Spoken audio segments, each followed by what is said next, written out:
Assalomu alaykum. Xabar 24 kanali o'z ishini boshladi. Kanalimizda birinchi bo'lsangiz, podpisatsiya va qo'ng'iroqchani bosib qo'yishni unutmang. Bugun dasturimizda ijtimoiy tarmoqlarda deputat Feruza Jo'rabekovani obro'sizlantirishga qaratilgan video tarqalyapti. Pastkash erkaklari bor huquqni himoya qiluvchilar ishlayotgan jamiyatning borligi uyatli. Kusherbayev. G'irrom va ispanskiy tit Allamjonov, Alimov, Ahmedov xavfsiz tun tadbirida qo'lga olingan deputat haqida. Videosi tarqalgan deputat ayol nimadan norozi? Komil Allamjonov deputat ayol voqeasi haqida. Erkakning ishini qilishmabdi. Endi esa shu va boshqa xabarlar tafsiloti bilan batafsil Xabar 24 kanalida kuzatib borishingiz mumkin. Ijtimoiy tarmoqlarda deputat Feruza Jo'rabekovani obro'sizlantirishga qaratilgan video tarqalyapti. Bugun jamoatchilik e'tibori ijtimoiy tarmoqlarda tarqalgan videoga qaratildi. Videoda xalq deputatlari O'rta Chirchiq tuman kengashi deputati Feruza Jo'rabekovna va bir erkak noma'qul vaziyatda ekani aks ettirilgan. Video virus bo'lib ijtimoiy tarmoqlarda tarqalmoqda va jamoatchilikning noroziligiga sabab bo'lmoqda. Ijtimoiy tarmoq foydalanuvchilari deputatning shaxsiy hayotiga daxldor videoni tarqatib, uning sha'ni va obro'siga putur yetkazishga urinish bo'layotgani qoralanmoqda. Feruza Jo'rabekovna o'zining ijtimoiy tarmoqdagi sahifasida tarqalayotgan videolarga munosabat bildirib, bunda Toshkent viloyati ichki ishlar bo'limi xodimi Rahimov Ziyodullani ayblagan. Toshkent viloyati ichki ishlar bo'limi xodimi Rahimov Ziyodulla, rahmat sizga, hammasi uchun javob berasiz hali. Nurafshondagi qiliqlaringiz, namunali uylardagi Milliy gvardiya xodimlari oldidagi kayf holatdagi qiliqlaringizni ko'rgan, bilganlar o'lgani yo'q hali.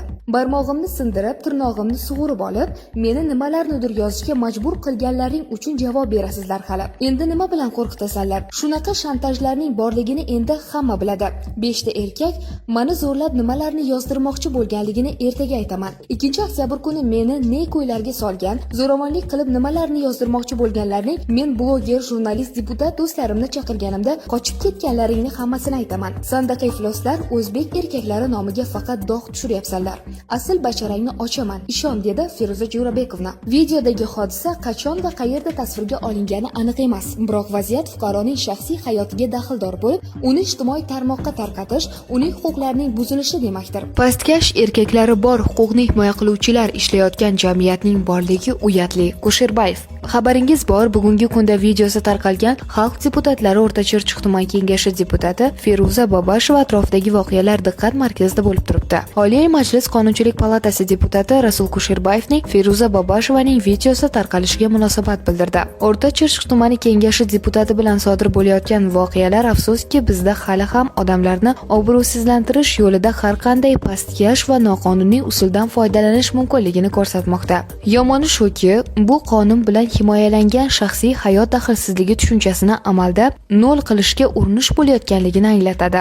Va afsuski, bu prezident Shavkat Mirziyoyev boshchiligida Yangi O'zbekistonda inson qadri uchun degan shiorga mos olib borilayotgan islohotlarga nisbatan tamomila zid harakatlardir, dedi Kusherbayev. Parlament deputati kim va nima bo'lishidan qat'iy nazar odamni sindirishda bunday usul qo'llash kerakmasligini ta'kidlagan. Shu o'rinda jamiyat va yaqinlari oldida deputat qanchalik ma'nan javob berayotgan bo'lsa, shaxsiy hayot daxlsizligini buzgan shaxslar ham qonun oldida shunchalik javob berishlari shart. So'nggi so'z shuki, pastkash erkaklari bor huquqni himoya qiluvchilar ishlayotgan jamiyatning borligi uyatli. Erkaklarni uyatga qo'ymang, farishta erkaklar, deya so'zini yakunlagan Kusherbayev. G'irrom va ispanskiy tit Allamjonov, Alimov, Ahmedov xavfsiz tun tadbirida qo'lga olingan deputat haqida.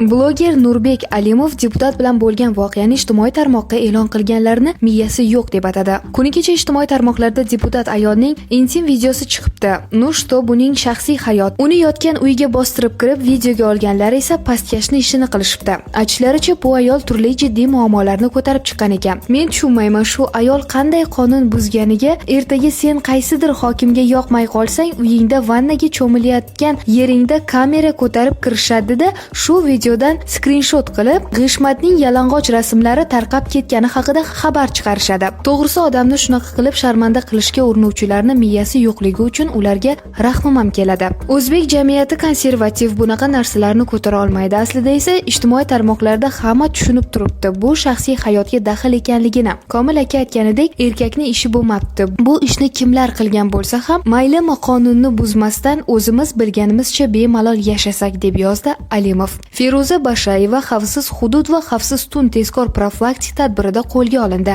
Xabar berilganidek, Toshkent viloyatida jinoyatchilik va huquqbuzarliklarni barvaqt oldini olish, jazo muqarrarligi va qonun ustuvorligini ta'minlash bo'yicha Ichki ishlar bosh boshqarmasi va hamkorligidagi tashkilotlar bilan xavfsiz hudud va xavfsiz tun tezkor profilaktik tadbirlari o'tkazib kelinmoqda. Jumladan, tadbir davomida Bo'stonliq tuman Xumson mahallasida yashovchi fuqaro viloyat ichki ishlar bo'limiga ariza bilan murojaat qilib, Sarvar va Bahrom ismli shaxslar tuman Chorbog' Go'zal bog'i jamiyati hududida joylashgan dala hovlilarida ishratxona tashkil qilib, kunlik ijaraga berilishi va ularga shaxslarni jinsiy aloqa qilishlari uchun shart-sharoit yaratilganligi, tuni bilan ayrim axloqi buzuq shaxslar aholi tinchligini buzayotgani va bu nafaqat kattalar, balki yoshlarga ham salbiy ta'sir qilayotganligini bayon qilib, ularga nisbatan qonuniy chora ko'rishlarini so'ragan. Ushbu murojaatga asosan joriy yilning 2-oktyabr kuni Ichki ishlar bo'limi boshlig'i tezkor xodimlari tomonidan o'tkazilgan tekshiruv davomida murojaatda ko'rsatilgan dala hovli ko'zdan kechirilgan. O'sha vaqtda ham xonadonda 2 nafar ayol, 2 nafar erkak kishilar borligi aniqlangan.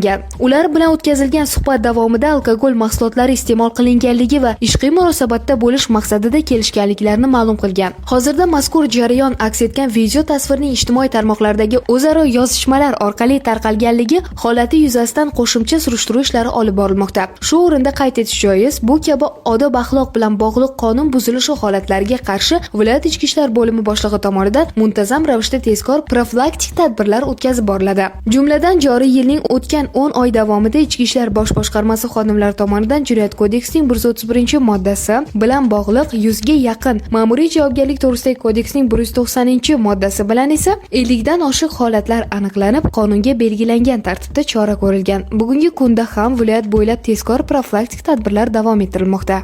Videosi tarqalgan deputat ayol nimadan norozi?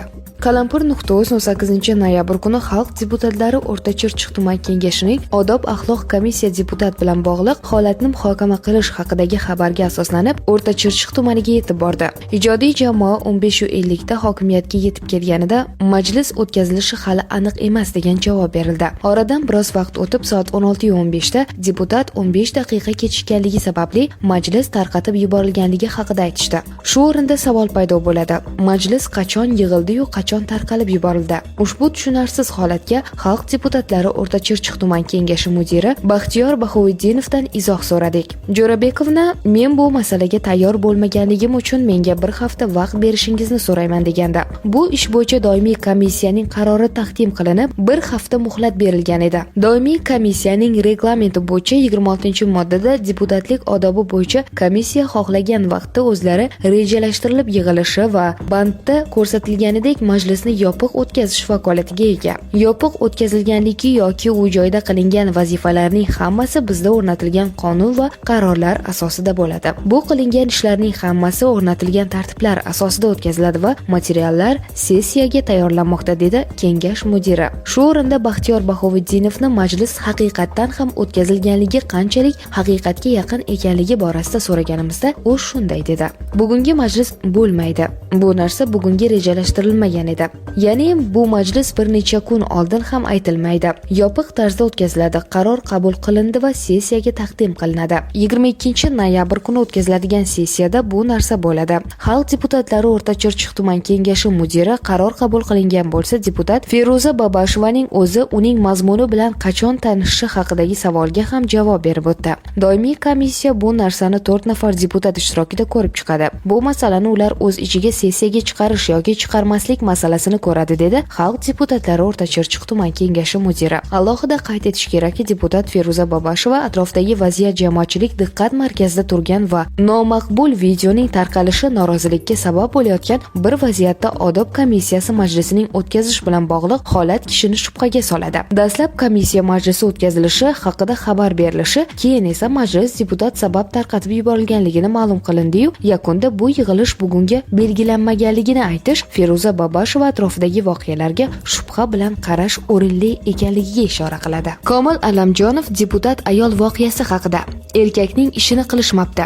2 kundan buyon ijtimoiy tarmoqlarda asosiy mavzu Toshkent viloyati O'rta Chirchiq tumani kengashi deputati Feruza Babasheva bilan bog'liq mojaroli video muhokamalarga sabab bo'lmoqda. Tarmoqlarda deputatning nojoiz videosi tarqaldi. Bu faollar va ijtimoiy tarmoqlardagi blogerlarning keskin noroziligiga sabab bo'ldi. Ular birinchi navbatda O'zbekiston fuqarosining shaxsiy daxlsiz huquqini paymol qilinganligiga e'tibor qaratgan. Jumladan, Mass Media fondi vasiylik kengashi raisi Komil Alamjonov ushbu videoni tarqatib yuborganlar erkakning ishini qilmaganligini ta'kidlagan. Deputat ayolni to'shagiga bostirib kirib, borib uni videoga olib chiqarib yuborgan erkaklar erkakning ishini qilmadi. Har qanday kurash sog'lom bo'lishi kerak. Ifloslik boshlandimi? Bu kurash emas, jinoyat va unga jazo bo'lishi kerak. Yaxshi ishlar bo'lmabdi deb yozgan Alamjonov. Asahi internet do'konini asoschisi Firuz Allayev ham bunga munosabat bildirdi. Menimcha bu shunchaki oddiy voqea emas, balki ayol bilan oldin sodir bo'lgan voqealar uchun kimningdir o'ch olishidir. Agar shunaqa bo'lib chiqadigan bo'lsa, bu o'ta xunuk va xavotirli holat. Birovni og'zini yumish yoki o'ch olish uchun eng xunuk va iflos vositadan foydalanishgan bo'lib chiqadi. Bunda ijtimoiy tarmoqda hatto ba'zi bir bizni himoya qilishi kerak bo'lgan organning aloqasi borligini gumon qilishmoqda. Buni tekshirishga kimgadir vakolat bo'lsa tekshirib aytar. Asosiy masala bu shaxsiy hayot daxlsizligidir. Qonun bilan moral bir-biriga qarshi keladigan joylar hayotga uchrab turadi, lekin normal davlatda normal emas qonun ustun bo'ladi. Shaxsiy hayot daxlsizligi bu muhim qadriyat, bu inson huquqlari masalasi. Ikki kishi bir-biri bilan xohlab aloqada bo'lishini qonun taqiqlamaydi. Agar pul aralashmagan holda ikki shaxs o'z xohishi bilan birga bo'ldimi, demak unga qarshi bunaqa hujum katta xatodir. Qo'polroq qilib aytsa, kim hayajonga berilib, moral tomondan uni haqorat qilayotganlarni tushunaman, lekin moral yoki odob-axloq qoidalarini qonundan farqli ravishda bajarilishi majburiy bo'lmagan narsa. U mutlaq narsa ham emas. Shaxsga qarab moral standartlarini o'zgartirib boradi. Bir kishi aqlga ham sig'dirmaydigan narsa boshqa kishi uchun tabiiy hodisa bo'lishi mumkin. Shu uchun ham tanqid qilish mumkin, lekin haqorat, tuhmat yoki shaxsiy obro'sizlantirish mumkin emas. Deputat ayol masalasi bo'yicha to'liq qonunan ko'rib chiqilishi va huquq-tartibot organlari bu mamlakatda moral yoki ko'cha mentaliteti emas, aynan qonun bilan yaxshilanishi kerakligi ko'rsatilishi shart deb yozgan shaxsiy sahifasida.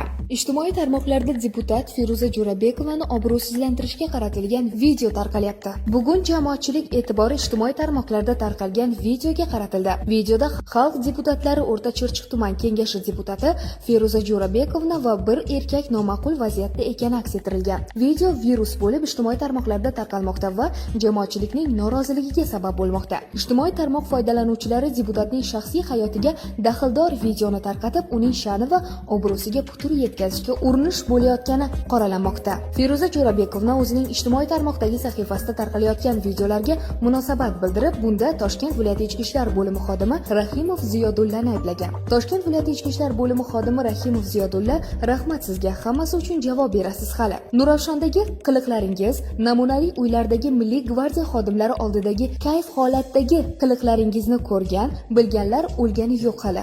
Barmog'imni sindirib, tirnog'imni sug'urib olib, meni nimalarnidir yozishga majbur qilganlaring uchun javob berasizlar hali. Endi nima bilan qo'rqitasanlar? Shunaqa shantajlarning borligini endi hamma biladi. 5 ta erkak meni zo'rlab nimalarni yozdirmoqchi bo'lganligini ertaga aytaman. 2-oktyabr kuni meni ne ko'ylarga solgan, zo'ravonlik qilib nimalarni yozdirmoqchi bo'lganlarning men bloger, jurnalist, deputat do'stlarimni chaqirganimda qochib ketganlaringni hammasini aytaman. Sandaqa ifloslar o'zbek erkaklari nomiga faqat dog' tushiryapsanlar. Asl basharangni ochaman, ishon, dedi Feruza Jo'rabekovna. Videodagi hodisa qachon va qayerda tasvirga olingani aniq emas, biroq vaziyat fuqaroning shaxsiy hayotiga daxldor bo'lib, uni ijtimoiy tarmoqqa tarqatish uning huquqlarining buzilishi demakdir.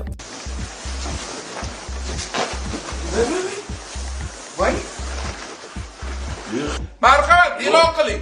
E'lon qiling. E'lon qiling. E'lon qiling. Marhamat, e'lon qiling. Ketdik, har kim o'zini qilgan